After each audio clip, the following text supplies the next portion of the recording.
Dans une allocution passionnée et historique au Forum du G20 à Rome, il dira aux chefs d'État: « Il est impossible de ne pas entendre les voix désespérées de jeunes qui vous voient comme les intendants de la planète, tenant la viabilité de leur avenir en tes mains. »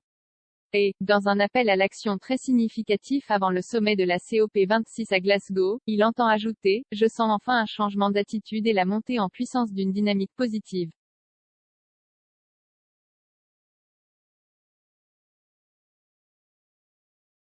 Le prince de Galles, 72 ans, a reçu une invitation sans précédent à prendre la parole lors du Forum économique international du président italien, Sergio Mattarella, en l'honneur de son travail environnemental de toute une vie.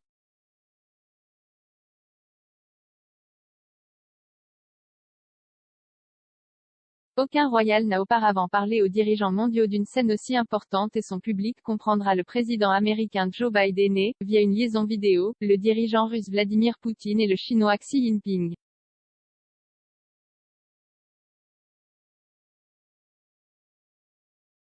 D'après un extrait de son discours, Charles les implorera: « Il faut, maintenant, traduire les belles paroles en actions encore plus fines. »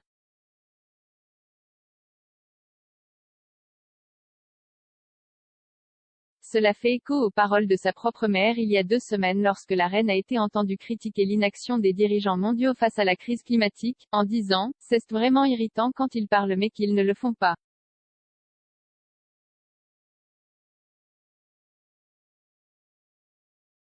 La monarque de 95 ans filme ce week-end un message vidéo spécial au château de Windsor qui sera diffusé demain aux délégués de la COP26 suite à sa décision réticente de ne pas y assister pour des raisons de santé.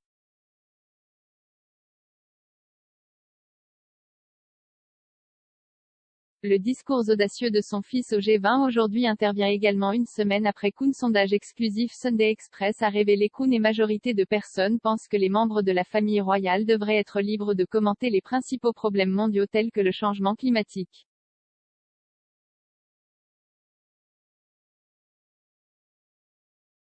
Charles sera accompagné à la session spéciale du G20 au centre de conférence de la Nuvola par 2 membres éminents de son Sustainable Markets Initiative (SMI), une coalition de PDG d'entreprises lancée plus tôt cette année.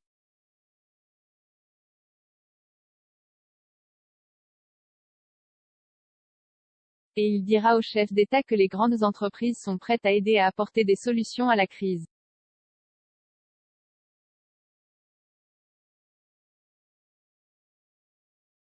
Le prince dira: « Quelques 300 des plus grands PDG du monde, de tous les secteurs de l'économie, ont rejoint mon initiative pour les marchés durables et ont démontré à quel point ils sont extrêmement sensibles à la façon dont les consommateurs, qui contrôlent plus de 60% du PIB, et les actionnaires exigent désormais des changements dans le comportement des entreprises. »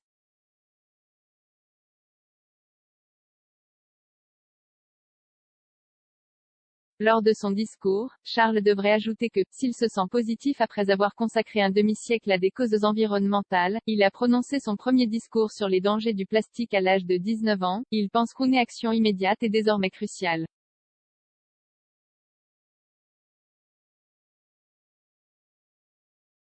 Charles assistera également au lancement d'un nouvel outil numérique dans l'industrie de la mode qui enregistre comment un vêtement individuel a été conçu, fabriqué et transporté dans les magasins.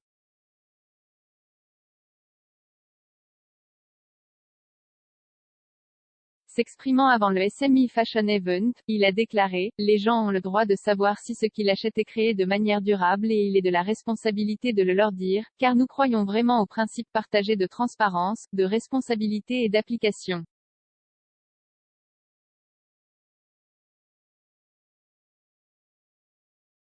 La mode est l'un des secteurs les plus polluants au monde, mais cette nouvelle identification numérique montre comment les entreprises s'engagent dans un changement significatif et mesurable: fournir aux clients les informations dont ils ont besoin pour faire des choix plus propres, plus sains et plus durables.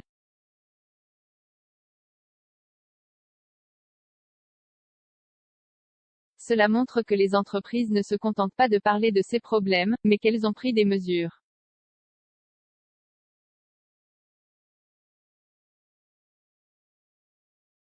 Charles devait assister hier soir à une réception et à un dîner organisé par le président Mattarella au palais du Quirinal de Rome, où il rejoindra également les dirigeants mondiaux pour une photo de groupe.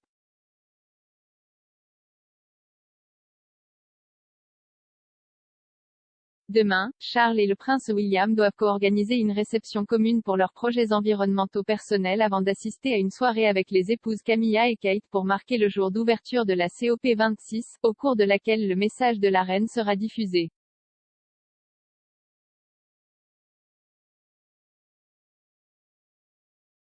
Charles et William ont également l'intention d'entreprendre plusieurs engagements distincts à Glasgow cette semaine.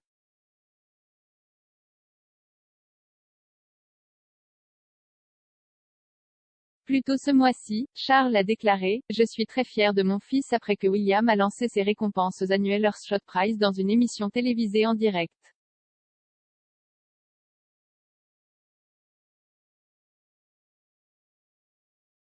Pendant ce temps, le duc et la duchesse de Sussex ont demandé aux dirigeants du G20 de mettre fin à la pandémie une fois pour toutes en s'efforçant de vacciner la population mondiale.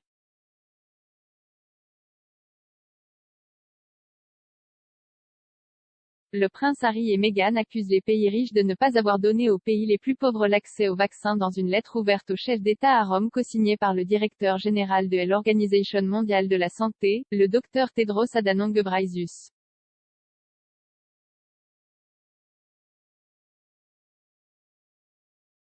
La militante suédoise Greta Thunberg, 18 ans, est arrivée à Glasgow en train depuis Londres hier soir pour la COP26 et a été assaillie par une immense foule de supporters.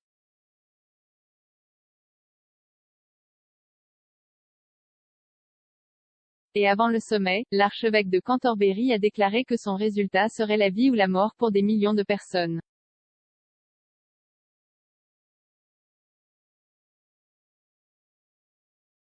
Justin Welby, qui a travaillé dans l'industrie pétrolière avant d'être ordonné, a déclaré que les pourparlers étaient une chirurgie d'urgence pour le monde et que les dirigeants devaient agir pour toute la famille humaine.